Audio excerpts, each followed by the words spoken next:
Does Caitlin Clark really deserve all the attention she has received from basketball mainstream media? If she were African American, would she still be as loved by the mainstream media? The Caitlin Clark story, from Iowa to WNBA phenomenon. Welcome back to the channel, everyone. Today, we're diving deep into the incredible story of Caitlin Clark, a name that's become synonymous with jaw-dropping basketball talent, record-breaking stats, and a seismic shift in women's sports. From shooting hoops in her Iowa backyard to lighting up WNBA arenas, Caitlin's journey is one of grit, heart, and a little bit of magic. So, grab a snack, hit that like button, and let's take a ride through the life of a hoops phenomenon who's changing the game literally. This is Caitlin Clark's story. Let's rewind the clock to January 22, 2002, in Des Moines, Iowa. That's when Caitlin Clark entered the world, born to Brent and Clark. Growing up in a tight-knit family, Caitlin was the middle child, sandwiched between her older brother Blake and younger brother Colin. Now, if you're picturing a quiet Midwestern childhood, think again, because Caitlin was a ball of energy from the jump. Her dad, Brent, a former college athlete himself, and her mom, Anne, a marketing pro, saw early on that their daughter was destined for something big.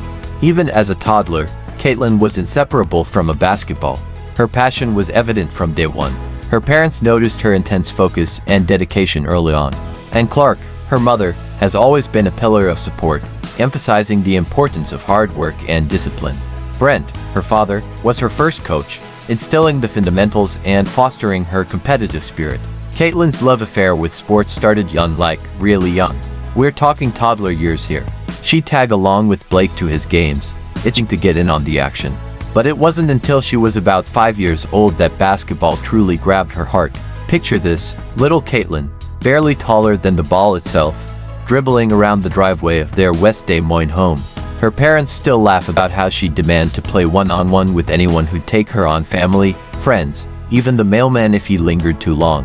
Her first real taste of organized ball came with the Dowling Catholic youth leagues. That's where she met Coach Kristen Meyer, who saw something special in this scrappy kid with a fearless attitude.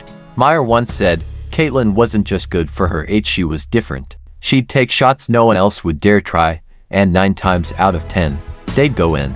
By age 8, Caitlin was already outshining kids older than her, and her family knew this wasn't just a phase, this was her calling. Now, let's talk about the Clark family, because they're the backbone of this story. Brent, who played baseball and basketball at Simpson College, became Caitlin's first coach in a way. He'd spend hours in the driveway with her, drilling fundamentals, dribbling, passing, shooting, and, meanwhile, kept the family grounded, making sure Caitlin stayed humble even as her talent started turning heads. And her brothers, Blake and Colin, were her built-in teammates and toughest critics. Blake, now a college football player, used to trash talk her during pickup games, pushing her to get better. Colin, the youngest, was her biggest cheerleader. By the time Caitlin hit Dowling Catholic High School, she was a local legend in the making.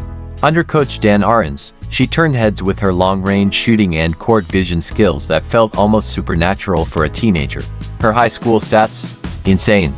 She averaged 27.1 points per game as a freshman, and by her senior year, that jumped to 33.4 points, 8 rebounds, and 6 assists. She led Dowling to 3 straight state championship games, winning 1, and racked up every award imaginable: Gatorade Player of the Year, McDonald's All-American, you name it. But it wasn't just about the numbers. Fans started calling her shots logo threes because she'd launch bombs from way beyond the arc, like Steph Curry territory. And this was just the beginning. In 2020, Caitlin took her talents to the University of Iowa, and oh boy, did she make an entrance. Playing under Coach Lisa Bluder, she turned the Hawkeyes into a national powerhouse. Her freshman year, 26.6 points per game, breaking records left and right. But it was her sophomore season in 2021 to 2022 that put the world on notice. She led the NCAA in scoring with 27 points per game, dished out 8 assists, and shot those logo threes like it was nothing. Iowa fans couldn't get enough games sold out, and Caitlin Clark mania was officially a thing. Her junior and senior years, pure domination. In 2023, she took Iowa to the NCAA championship game, dropping 30 points against LSU in a thriller that had 11 million viewers. Yes, 11 million. She didn't win the title, but she won hearts. By her senior year, Caitlin smashed Pete Maravich's NCAA time-scoring record with 3,951 points, averaging 31.6 points per game. She was a walking highlight reel: half-court shots, no-look passes, clutch performances. Coach Bluter called her a generational talent, and analysts started comparing her to legends like Diana Taurasi. But the road to the WNBA, that's where things got spicy. April 15, 2024 marked that date. That's when Caitlin Clark was selected No. 1 overall by the Indiana Fever in the WNBA draft. The basketball world erupted. Fans saw her as the savior of a league ready for a breakout star. But not everyone was cheering. As Caitlin stepped into the pros, she faced a wave of criticism, some fair, some downright unfair. A big talking point: her race. As a Caucasian player in a league where black athletes have historically dominated, some voices claimed her hype was an earned privilege. They argued she was getting attention because of her skin color, not her skill. Caitlin didn't let it faze her. In an interview with The Athletic, she said, "I've worked my whole life for this. I don't care what anyone says, my game speaks for itself." And it did. Her WNBA debut on May 14, 2024, against the Connecticut Sun. 20 points, despite a tough 5-4-15 shooting night. She struggled, early turnovers piled up, and the physicality was a wake-up call, but by midseason, she was cooking. She finished her rookie year averaging 19.2 points, 8.4 assists, and 5.7 rebounds, earning Rookie of the Year honors. Critics tried to dim her shine, but Caitlin's response was simple: keep balling. Let's be real, adversity isn't new to her. Back in high school, she faced doubters who said her style wouldn't translate. In college, teams threw double and triple teams at her, and she still dropped 40-point games. The WNBA was just the next challenge, and Caitlin met it head-on, proving she belonged not because of hype, but because of heart.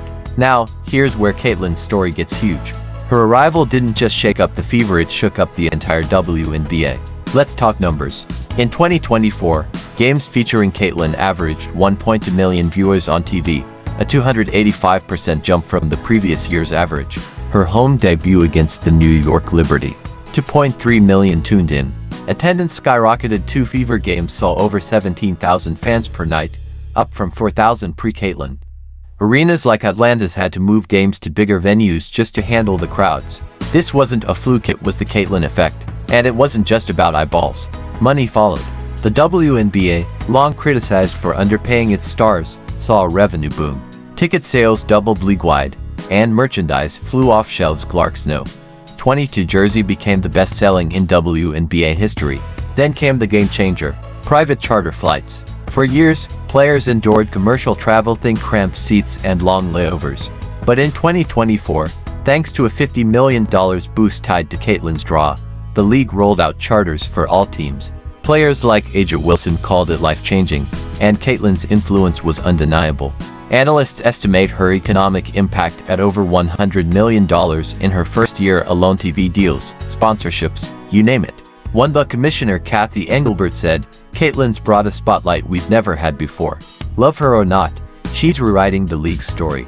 And then there's the shoe deal. In October 2024, Nike signed Caitlin to an 8-year, $28 million contract, one of the richest rookie deals in basketball history.